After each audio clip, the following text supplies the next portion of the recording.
bagay na hinahayaan mong lumamon or kumain sa'yo is i-cut off mo, i-cut out mo, pakawalan mo, or bitawan mo. Di ba? I-release mo. Free yourselves from those things. Kasi sometimes the biggest blessing nangyayari talaga when God removes something or when you let God remove something. So, there are revelations. God sometimes reveal after He removes. Diba? So, sige. Tuloy po natin. God removes to reveal.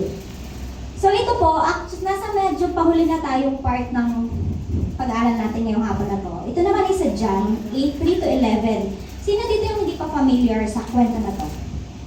Made her stand before the group and said to Jesus, "Teacher, this woman was caught in the act of adultery. In the law, Moses commanded us to stone such women. Now, what do you say?" Pero ito yun.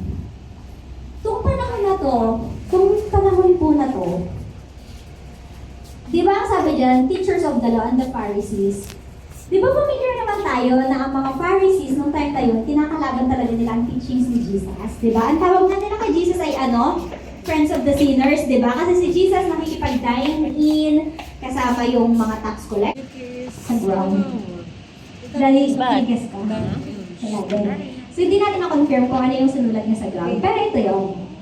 Pero gusto ko lang na bigyan ulit ng emphasis to. Na yung question na ginagamit nila para i-trap si Jesus. Alam niyo yung sa uno, yung reverse card. Di ba? Akala nila basta lang si Jesus mamamanipulate nila sa gusto, alam niyo, sa gusto nilang result. But si Jesus yun, di ba? So hindi syempre si Jesus natalisod doon sa sinaset nila ng trap. And instead, binalik niya. Okay. Di ba? Parang kumbaga pag sa natin, okay, kung sino yung walang kasalanan ni isa, hindi siya yung unang bumato sa babae na to. Hindi niya sinabi na ganito. Okay, yung mga